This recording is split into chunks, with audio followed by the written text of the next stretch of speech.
চেহারা পাল্টেছে, চাঁদাবাজি পাল্টায় নাই। টেন্ডারবাজির চেহারা পাল্টেছে, টেন্ডারবাজি পাল্টায় নাই। আমাদের ছাত্র জনতা এই জন্য রক্ত দেয় নাই। এক খুনি টেন্ডারবাজ চাঁদাবাজকে সরিয়ে আরেক স্বীকৃত চাঁদাবাজকে ক্ষমতায় বসানোর জন্য এই ছাত্র জনতা রক্ত দেয় নাই। এই জন্য শেষ কথা বলি, যারা আমিন প্রকৃত আমিন, যারা আমিন প্রকৃত আমানতদার, যার কাছে আপনার আখিরাতের অনন্ত জীবন আমানত, তাদের কাছে 5 বছরের আমানত রাখতে কে কে রাজি আছেন? রাজি আছেন তো ইনশাআল্লাহ? আর একবার পরীক্ষা করে দেখেন, একবার দেখেই দেখেন ইনশাআল্লাহ ওলামায়ে কেরামের নেতৃত্বে, ধর্মপ্রাণ মানুষের নেতৃত্বে সারা বাংলাদেশে যে গণজোয়ার শুরু হয়েছে, ইনশাআল্লাহ আগামীর বাংলাদেশ হবে কোরআনের বাংলাদেশ, আগামীর বাংলাদেশ হবে ইসলামের বাংলাদেশ। যতদিন পর্যন্ত ন্যায় ইনসাফের মূর্ত প্রতীক কোরআনকে সংবিধান বানানো না হবে, ততদিন পর্যন্ত হাজারবার বিপ্লব হবে, গণঅভ্যুত্থান হবে, আবু সাইদ মুগ্ধেরা জান দিবে, নিজের প্রাণ কুরবান দিবে, কিন্তু প্রকৃত বৈষম্য মুক্ত বাংলাদেশ কখনোই গড়া সম্ভব হবে না। 2 নম্বর বিষয় বলে শেষ করব। আমি যে হাদিসের অংশ বিশেষ তেলাওয়াত করেছি, এই হাদিসের মাঝে আল্লাহর নবী সাল্লাল্লাহু আলাইহি সাল্লাম বলেছেন, মিন আশরাতিস সাআ আইয়াযহারা আশ-শুহু ওয়াল ফাহশু। কিয়ামতের একটি আলামত হলো, কিয়ামতের আগের মানুষগুলো কৃপণ হয়ে যাবে, নিজের জন্য অজস্র অপ্রয়োজনীয় অপব্যয় করবে, নিজের খরচের জন্য অহেতুক অপব্যয় করবে, কিন্তু আল্লাহর বিধান পালন করে যাকাত আদায় করবে না, সদকাতুল ফিতর আদায় করবে না, এই জায়গায় কৃপণতা করবে। 2 নম্বর ওয়াল ফাহশু, মানুষের মাঝে অশ্লীলতা, নোংরামি, বেলেল্লেপনার বৃদ্ধি পাবে। আমার মাকসাদ হলো 3 নম্বর অংশ। রাসূল করিম সাল্লাল্লাহু আলাইহি সাল্লাম বলেন, কিয়ামতের একটি আলামত হলো ওয়ায়ুখাওয়ানুল আমিনু ওয়ায়ুতামানুল খাইনু। কিয়ামতের আগে আমানতদারকে খেয়ানতকারী মনে করা হবে, আর খেয়ানতকারীকে আমানতদার মনে করা হবে। এই অংশটি অত্যন্ত গুরুত্বপূর্ণ। কিয়ামতের আলামত হলো আমানতকারীকে খেয়ানতকারী মনে করে তাকে পরিত্যাজ্য করা হবে, আর যেই ব্যক্তি স্বীকৃত খেয়ানতকারী তাকে আমিন বানিয়ে, আমানত বানিয়ে আমানতের চেয়ারে তাকে বসানো হবে। আমি বোঝানোর জন্য একটা উদাহরণ দিচ্ছি আপনাদের কাছে। আমরা যে 5 ওয়াক্ত নামাজ মসজিদে গিয়ে জামাতে আদায় করি, যে ইমাম সাহেব আমাদেরকে নামাজ আদায় করান, আমরা যখন আল্লাহু আকবার বলে ইমামের পেছনে নিয়ত বাঁধি, আমাদের কি মনে হয় ফজরের 2 রাকাত নামাজ ইমাম সাহেব আমানতের সাথে সঠিকভাবে পড়াবেন, না আমার নামাজ নষ্ট করে দিবেন? ভাই আমার কথা শেষ প্রান্তে বলেন। আমরা যখন নামাজে ইমামের পেছনে ইক্তাদাইতু বিহাদাল ইমাম বলে মুখে বলি অথবা মনে মনে বলি যে আমি ইমামের পেছনে ইক্তেদা করলাম, তো যখন আমরা নিয়ত করি কি মনে থাকে যে আমার এই এশারা নামাজ, আমার এই ফজরের নামাজ ইমাম সাহেব নষ্ট করে দিবে না সঠিকভাবে আদায় করাবে? কি মনে হয়? খেয়ানতকারী মনে হয় ইমামকে। আমি যে তার কাছে আমানত রাখলাম, আমার নামাজকে আমানত রাখলাম ইমাম সাহেব, আমি তো আপনার উপরে নির্ভর করে আল্লাহু আকবার বলে হাত বেঁধে ফেললাম। এবার সূরা পড়া আপনার দায়িত্ব, কেরাত পড়া আপনার দায়িত্ব, রুকু করা আপনার দায়িত্ব, সেজদা করা আপনার দায়িত্ব, আপনি পবিত্র থাকা আপনার দায়িত্ব। এই সব কিছু আমি বিশ্বাস করে আপনার পিছনে আপনি যা বলবেন আমি তাই করব। এইভাবে আমি যে তার ইক্তেদা করতেছি, তাকে আমানতদার মনে করতেছি, তাকে আমি আমানতদার মনে করে তার পেছনে ইক্তেদা করি নাকি খেয়ানতকারী মনে করি? বলেন বলেন বলেন। ইমামকে আমানতদার মনে করি না খেয়ানতকারী মনে করি? খেয়ানতকারী মনে করলে তার পেছনে ইক্তেদা করতাম? ভালো করে বুঝেন। আচ্ছা, আমরা এই যে নামাজগুলো পড়ি, এই নামাজের কারণে ইমাম এর মাধ্যমে যে আমানত ইমামের কাছে রাখলাম, এই আমানতটা আমার দুনিয়াতে কাজে লাগবে না আখেরাতে? বুঝে বলেন, দুনিয়াতে না আখেরাতে? এই আখেরাতের জিন্দেগি কি 5 বছর, 50 বছর, 50,000 বছর, না অগণিত অসংখ্য বছর? বলেন বলেন। অগণিত অসংখ্য বছরের জিম্মাদার আমরা মসজিদের ইমামকে বানিয়েছি, নির্দ্বিধায় নিঃসংকোচে বানিয়েছি যে আপনি আলেম, আপনি মুফতি, আপনি পীর, আপনি আল্লাহওয়ালা, আপনি বুজুর্গ।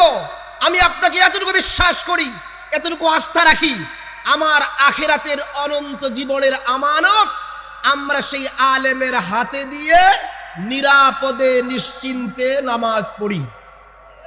বলেন পড়ি কি পড়ি না? দুর্ভাগ্যজনকভাবে আমরা ওই আলেমের কাছে আমার এলাকার মেম্বারিটাকে নিরাপদ মনে করি না। মেম্বারি মনে হয় 50,000 বছরের, বলেন না কেন? চেয়ারম্যানই মনে হয় 100 বছরের, এমপিত্ব মনে হয় 50,000 বছরের। বলেন বলেন বলেন। যে আলেমকে অসংখ্য অগণিত জিন্দেগির জান্নাতের আমানত মনে করি, জান্নাতের অগণিত অসংখ্য নিয়ামতের আমানত, যার কাছে আমি নির্বিঘ্ন নিশ্চিন্ত মনে পেশ করে আমি পেছনে দাঁড়িয়ে যাই, ওই আলেমের কাছে একটা এমপিত্বের আমানত দেবার মতো সৎ সাহস এই দেশের মানুষ দেখাতে পারে না। এটা হলো আমাদের দুর্ভাগ্য, আমাদের দুর্ভাগ্য। যিনি আমার আখিরাত এর আমানত যথার্থভাবে আদায় করেন, তিনি আমার দুনিয়ার এই সামান্য 5 বছরের আমানত যথার্থভাবে আদায় করতে পারেন। পারেন কি পারেন না? আরে যার কাছে অগণিত অসংখ্য বছরের নিরাপদ, তার কাছে কি 5 বছরের নিরাপদ হতে পারে না? আরে পারে কি পারে না? পারে না। দুর্ভাগ্য আমাদের, আমরা এই আমানতদারকে খায়েন মনে করি। তিনি পারবে না 5 বছর আমার রিলিফের চাল ঠিক মতো আমাকে বন্টন করে দিতে। তিনি পারবে না আমার এলাকায় বরাদ্দ হওয়া রাস্তার কাজ কোনো 2 নম্বর বাটপার টেন্ডারবাজকে না দিয়ে যথার্থভাবে আমানতদার কাউকে দিয়ে আমার রাস্তার কাজ করে দিবে, আমার ব্রিজের কাজ করে দিবে, আমার স্কুল কলেজ ভার্সিটির সব যেই বরাদ্দ আছে সেগুলো যথার্থ জায়গায় ব্যবহার করবে। এতটুকু আমানতদার আমরা একজন মুত্তাকি দিনদারকে মনে করি না। করি বরং এর উল্টা। আল্লাহর নবী বলেন, আমানতদারকে তো খায়েন মনে করা হবে, আমানতদারকে তো খেয়ানতকারী মনে করা হবে, কিন্তু ওয়ায়ু খাওয়ানুল আমিনু, স্বীকৃত খায়েনকে, স্বীকৃত ধান্দাবাজকে, স্বীকৃত টেন্ডারবাজকে, স্বীকৃত চাঁদাবাজকে মানুষ প্রত্যেক 5 বছর পরে পরে আমানতের চেয়ারে বসাবে। ওয়ায়ু খাওয়ানুল আমিনু, আমিনকে তো খায়েন মনে করবে, ওয়ায়ু তামানুল খায়িনু, কিন্তু খেয়ানতকারীকে বড় আমানতদার মনে করি, খেয়ানতকারীকে বড় আমানতদার মনে করি। স্বাধীনতার 53 বছর পেরিয়ে গেছে, ক্ষমতার বারবার পালা বদল হয়েছে, এদেশের মানুষের ভাগ্য বদল হয় নাই। কারণটা কি? কারণ মূলত একটাই, আমরা মনে করি এদেশের মসজিদের ইমামতি, জানাজার ইমামতি এগুলো হচ্ছে আলেমদের দায়িত্ব, আর রাষ্ট্রের ইমামতির দায়িত্ব হচ্ছে দাড়ি চাচা চাঁদাবাজদের। মূলত কারণ এটাই। আচ্ছা আমাকে বলেন তো, আজকের এই হাজারো মানুষের ভিড়ে কে আছেন হাত তুলে আমাকে বলবেন, আপনি কি ওই নবীর উম্মত যেই নবী শুধু নামাজের ইমামতি করেছেন, রাষ্ট্রের ইমামতি করেন নাই? এমন নবীর কে উম্মত একটু হাত তুলে দেখান তো। আমি ওই নবীর উম্মত নই, না না, আল্লাহে বিল্লাহে তাল্লাহে, আমি শুধু ওই নবীর উম্মত নই যিনি শুধুমাত্র নামাজের ইমামতি করেছেন। আমি তো ওই নবীর উম্মত যিনি নামাজেরও ইমামতি করেছেন, রাষ্ট্রেরও ইমামতি করেছেন। আমি তো সেই নবীর উম্মত। ভালো করে বুঝেন, আজকে সর্বস্তর থেকে আমাদেরকে কিভাবে পিছিয়ে রাখা হচ্ছে একটা নজির। আজকে জুলাই 36 গণ অভ্যুত্থানের ঘোষণাপত্র পাঠ হয়েছে, 28টি প্যারা আছে সেখানে। দুর্ভাগ্যজনকভাবে একটা প্যারার মাঝে এদেশের আলেম উলামাদের রক্তের স্বীকৃতি দেওয়া হয় নাই, একটা প্যারায় দেওয়া হয় নাই। আমি 2টি প্যারার কথা বলতেছি। 11 নম্বর প্যারায় লেখা হয়েছে, যেহেতু শেখ হাসিনার ফ্যাসিস্ট সরকারের বিরুদ্ধে রাজনৈতিক দল, ছাত্র ও শ্রমিক সংগঠন সহ সমাজের সর্বস্তরের জনগণ গত 16 বছর যাবৎ সংগ্রাম করে জেল জুলুম, হামলা মামলা ও গুম খুন ও বিচার বহির্ভূত হত্যাকাণ্ডের শিকার হয়েছে। নিজের ইমানকে সাক্ষী রেখে বলবেন, এই গত 16 বছরে শুধুমাত্র রাজনৈতিক নেতারা, শুধু শ্রমিকরা, শুধু এই শ্রমিকরা আর ছাত্ররাই রক্ত দিয়েছে, আর কেউ রক্ত দেয় নাই। এ কথা বলেন, দেয় নাই? আলেম ওলামারা রক্ত দেয় নাই? জাতীয় ওলামা শাইখ আইম্মা পরিষদের কেউ রক্ত দেয় নাই? হেফাজতে ইসলাম রক্ত দেয় নাই? লেখা হয়েছে রাজনৈতিক নেতা কর্মী এবং শুধু শ্রমিকরা রক্ত দিয়েছে।